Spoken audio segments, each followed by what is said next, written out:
Founder and CEO of ShareLove.Fund, and we are going to continue our discussion on developmental issues by age group.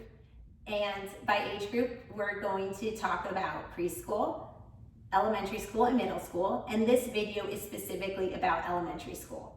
So in that 5 to 10-year-old age, what's going on developmentally? So in this age group, some kids are starting school for the first time. Some kids are only children. They've always been in a me-first environment, and they're transitioning to a group environment.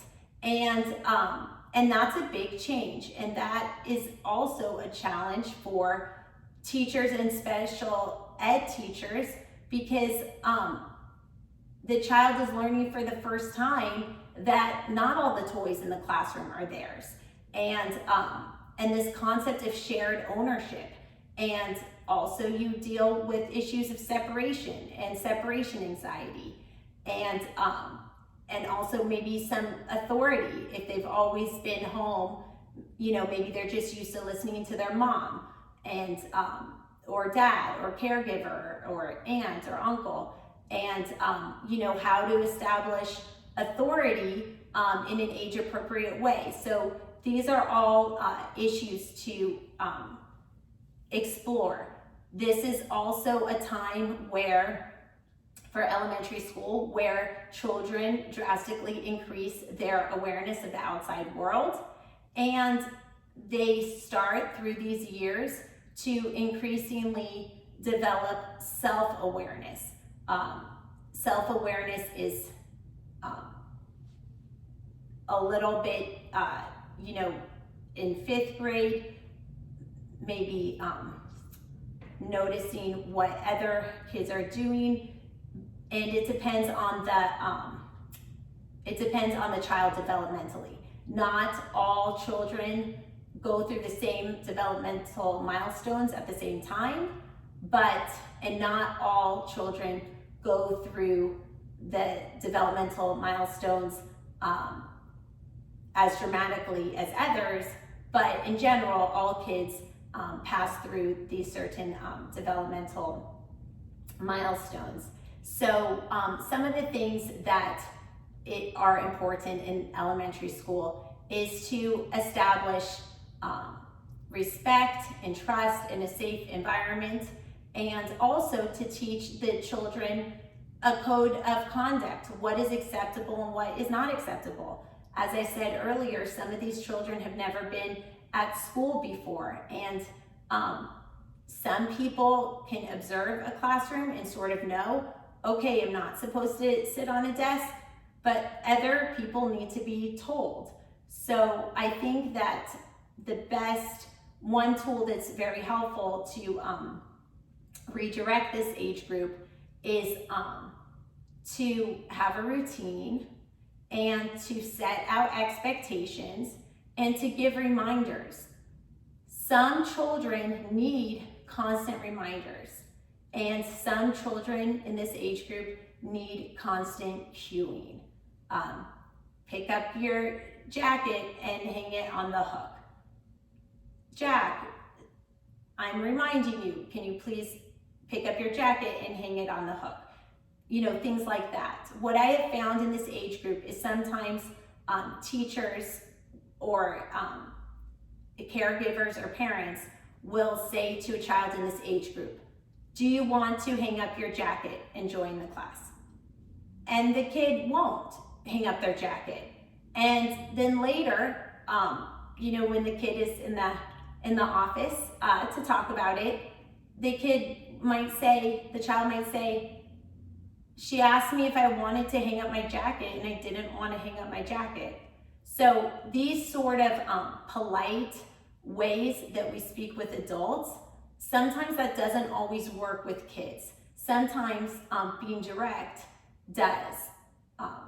Jane, it is your responsibility when you walk in the classroom to hang up your jacket. Jane, I'm asking you to please stop coloring and hang up your jacket now.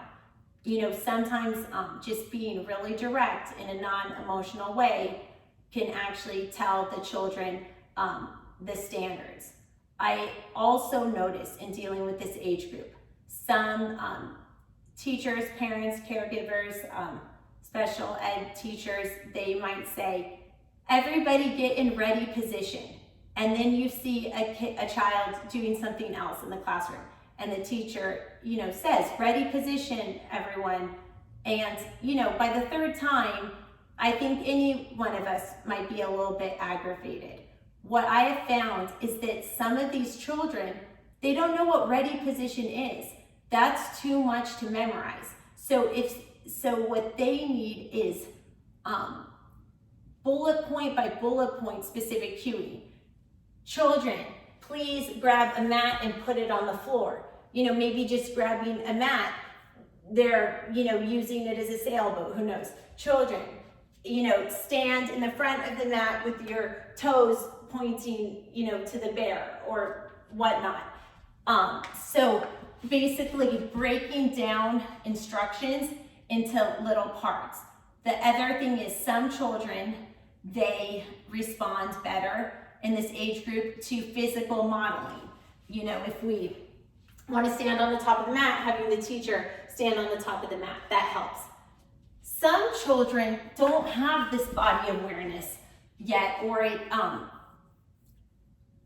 as it's developing, they're just always a little bit behind. So maybe by 8 years old, they have the body awareness that that their peers had at 5 years old, but then by 8 years old, the physical activities have gotten more complicated, so they're just always behind. For these kids that don't have the body awareness, it is a challenge. It's a challenge in a post-COVID environment with sort of like less physical touching, because a lot of these children, if you say, put your left hand up, that's even more confusing. So I find that being in close proximity and having them, of course it depends on the child, right? But sometimes saying if you're doing like chair pose or something, sometimes say, we're not a match, like what's different. And what I found, and this is just in general, but when anybody, and this even goes for adults, but when children fix their own errors, then they tend to remember it and retain that information and learn from it in a much deeper way. So it does take longer. It may not be feasible in a classroom to give a child that much time.